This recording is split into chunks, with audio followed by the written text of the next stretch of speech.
Às vezes a gente fica tão preocupados com o futuro, né? A gente nem sabe se a gente vai ter. Ou então a gente passa boa parte do nosso tempo faturando o passado, pegando as faturas do passado, olhando se valeu a pena, se não. E nos falta muitas vezes a sensibilidade de observar a vida que está ao nosso redor neste momento. Dudu Falcão e Lenine, que são os autores dessa música, paciência, uma palavra forte para os dias de hoje. Tudo hoje nos convida a ir com muita pressa. O mundo hoje é apressado. E se a gente não cuida, a gente entra nesse ritmo acelerado que nos impede muitas vezes de perceber a própria vida. Semana passada estava viajando com a minha mãe, levando-a para Uberlândia. E num determinado momento eu tinha dormido, que eu estava com muito sono. Eu acordei e sentei ao lado dela. Eu falei: senhora não quis dormir um pouquinho não? E ela me disse assim: eu não. Essa paisagem está tão bonita, se a gente perde, a gente não vê. Achei a resposta da minha mãe muito sábia. É verdade. Muitas vezes nós não apreciamos a viagem, ou porque estamos ocupados com tantas coisas, porque até queremos dormir um pouco, não é nenhum problema. Mas ela, diante da beleza da paisagem que ela tinha do lado de fora do ônibus, ela preferiu apreciar aquilo que estava sendo a viagem. E é interessante porque às vezes, quando nós pegamos a estrada, a nossa ansiedade é chegar. Por isso que às vezes a gente acelera tanto, a gente anda até acima da velocidade permitida, colocando em risco a nossa vida, em risco a vida do outro. Porque nos falta a percepção de que na viagem o importante é o ir. A graça não está no destino final, mas está em cada passo, em cada etapa desse deslocamento que nos leva até aquele lugar. Para isso a gente precisa ter paciência. Talvez seja a virtude mais necessária para os dias de hoje, a gente ter paciência. Paciência com o processo da vida, paciência com os outros que estão ao nosso redor. Porque só na paciência é que a gente descobre que a vida é rara. Que a vida é rara, que ela precisa ser apreciada, ser saboreada, que essa vida merece ser vivida em cada momento, em cada etapa, com muita intensidade. E às vezes nós vamos ficando cansados, né? Nós vamos perdendo a capacidade de ter essa paciência. Pode observar, quando nós estamos estressados demais, a primeira coisa que a gente perde é a paciência. A gente tem dificuldade de lidar com o tempo, a gente tem dificuldade de lidar com as esperas, com as demoras, a gente quer tudo para ontem. A gente coloca a nossa alma num ritmo tão acelerado e que é tão contrário a ela. Minha gente, nós precisamos prestar muita atenção no ritmo que nós estamos dando à nossa alma. Muitas vezes nós estamos fazendo a nossa alma viver num ritmo que sufoca, que mata aos poucos. E quem é que impõe esse ritmo à alma? O corpo. Porque nós não podemos separar as duas realidades. A antropologia cristã nos ensina que corpo e alma precisam ser conjugados juntos. Mas você não pode esquecer que elas têm necessidades diferentes. São duas realidades que necessitam de coisas diferentes. O corpo precisa de atividade física, precisa de alimento, precisa de descanso, precisa de conhecimento. Não é assim que funciona? Se você cuida bem da saúde do seu corpo, você vai observar a necessidade de vez em quando fazer um check-up, fazer um exame de sangue, examinar tudo aquilo que é o funcionamento do seu corpo, porque você quer viver, você quer ter saúde. Então, para ter saúde, é preciso administrar as necessidades do corpo. É preciso compreender o mecanismo do corpo, como é que ele funciona, quais são as necessidades que ele tem. O corpo precisa ser hidratado, então por isso a gente não pode esquecer de beber água. O corpo precisa de higiene, por isso que nós não podemos deixar de tomar banho, cortar o cabelo, cortar as unhas. O corpo precisa de ter dinâmica, ele precisa estar disposto. Para isso que a gente coloca uma disciplina de atividade física, para que esse corpo não fique envelhecido mais do que a idade que você tem. Isso também acontece, às vezes a gente está com 50 anos, mas por causa da vida errada que a gente deu ao corpo, que a gente impôs ao corpo, talvez a gente já esteja com 70 anos na carne, mas não na realidade. Então o corpo tem necessidades que, se a gente não observa, ele entra num processo de falência logo. Aí aquela vida bonita que você poderia desfrutar, você não desfruta porque você foi negligente com as necessidades do seu corpo. Aí você vai para as necessidades da alma. Oh meu Deus, como são diferentes as necessidades da alma. A alma precisa de oração, a alma precisa de silêncio. Ao disciplinar o corpo numa quietude e num silêncio, a alma começa a entrar neste contexto de silêncio, de quietude, que é onde a gente vai ter a oportunidade de ouvir Deus falar com a gente. A alma precisa de música. Quantas vezes você chegou cansado em casa, tomou um banho, deitou na sua cama, colocou uma música que te relaxava e você sentiu que a sua alma agradeceu aquele carinho que você fez a ela? Isso é oração também. Ainda bem que nós temos aqui, as músicas que nos fazem rezar. Ou gosto de dizer, as músicas que rezam por nós. A gente grava tantos CDs todo ano. Aqui na Canção Nova você tem uma infinidade. Nós temos aqui o novo trabalho, o meu, Deus no Esconderijo do Verso. Todas essas músicas compostas, pensadas, elaboradas, gravadas, para que a alma viva o deleite que a arte pode trazer. São canções naturalmente religiosas que vão fazendo com que a nossa alma desfrute dessa tranquilidade. A arte ensina a nossa alma a ser paciente. A oração ensina a nossa alma a ser paciente. Aqui na Canção Nova nós temos tantos produtos para isso. Uma palestra, um livro. Você tem aqui o livro Discípulo da Madrugada. Você começa a ler um livro que foi preparado para isso. Nós não só queremos vender o trabalho que a gente faz. Não. O primeiro motivo aqui, por acaso esse trabalho aqui pode ajudar. Ajuda aqui a Canção Nova, ajuda as minhas obras, ajuda-me a tantas pessoas. Mas o primeiro objetivo que a gente tem quando escreve um livro, quando compõe uma música, quando a gente grava um CD, é proporcionar àqueles que nos acompanham, que acreditam no nosso trabalho, proporcionar um aprendizado da paciência nessa alma. Então a gente tem uma leitura que nos tranquiliza, que nos ensina valores, que mexe na nossa cabeça, que mexe no nosso jeito de pensar. Aí você vai percebendo este movimento natural de Deus, trazendo essa paciência que é tão fundamental para que a gente tenha equilíbrio para enfrentar as pressas da vida.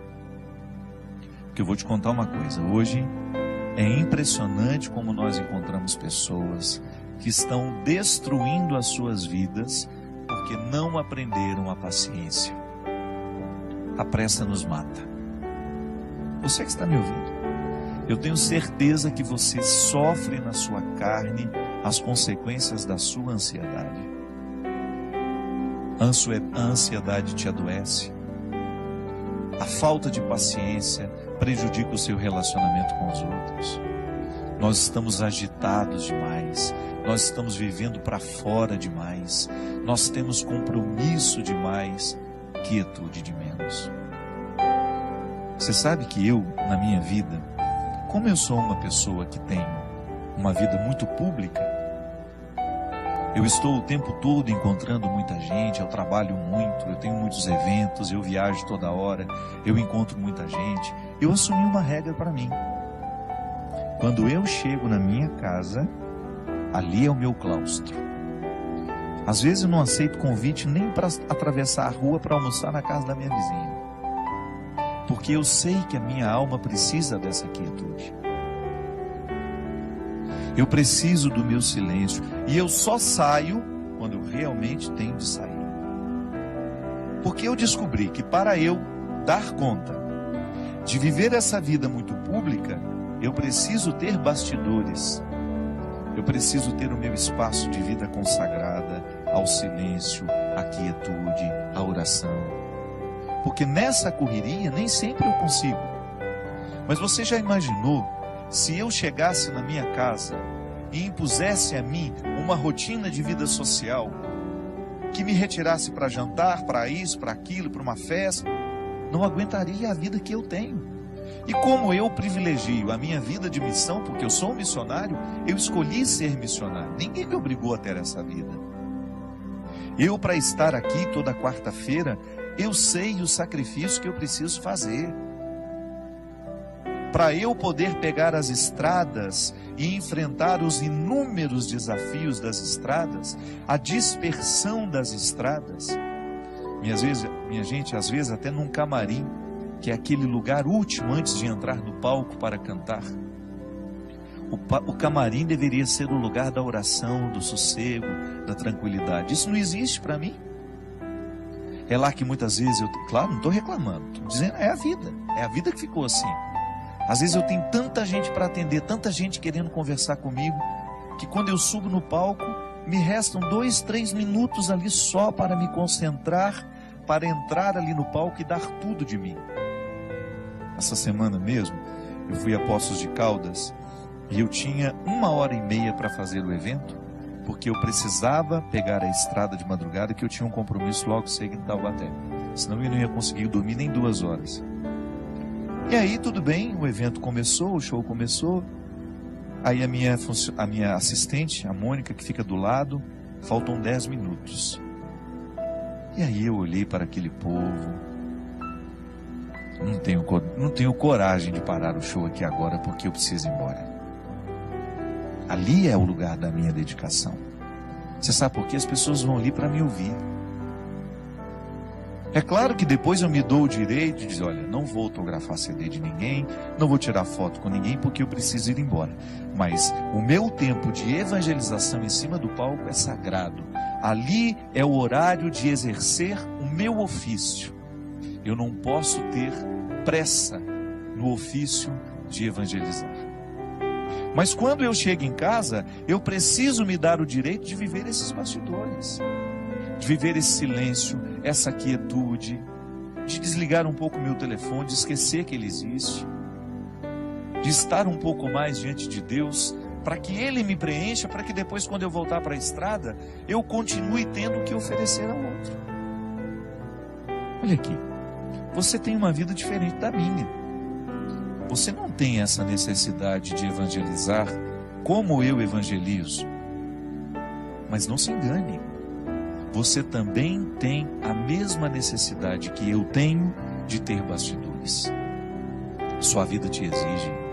Você tem uma vida social que te joga para fora o tempo todo. Você trabalha muito, você encontra muita gente. E qual é o espaço que você cria para criar dentro do seu coração esse espaço de paciência que só Deus pode nos dar? Qual é o espaço que você cria para que Deus tenha condições de moldar a sua alma de acordo com a sua vontade, com o desejo que Ele tem? Qual é o espaço que você oferece a Deus para que o seu florescimento espiritual aconteça? Para que você não se desgaste demais nessa vida que não para, nessa vida que é tão rara e que muitas vezes você não percebe por causa do modo de vida que você escolheu viver. Quando eu dou o meu testemunho de que eu tenho estrada demais e muitas vezes bastidores de menos, e que por isso que quando eu chego em casa, eu tenho que me recolher e proporcionar ao meu coração uma restituição espiritual. Eu fico pensando também os meus amigos que são padres, que enfrentam no seu dia a dia o desafio de atender as pessoas o tempo todo, porque muitas vezes as pessoas não estão preocupadas com o descanso do padre. Eu já encontrei muitos padres que ficam até constrangidos de dizerem que vão tirar um dia de férias, uma segunda-feira, por exemplo, para descansar. É direito dele. Ele precisa restituir no coração aquilo que ele oferece ao longo da semana. Há padres que celebram 5, 6 missas por domingo. Isso é desgastante, minha gente.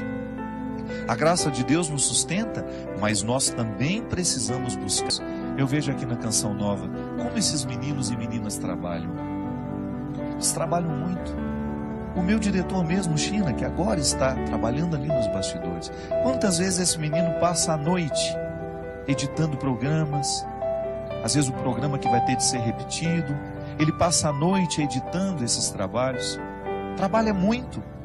Se você vê essa equipe que está aqui, eles são trabalhadores e não tem muito tempo não, mas você vai olhar para eles, você vai buscar na vida deles, os consagrados sobretudo, sempre encontram o seu espaço de estarem em silêncio diante do Senhor, buscando a restauração dessa vida espiritual que vai por água abaixo se a gente descuida.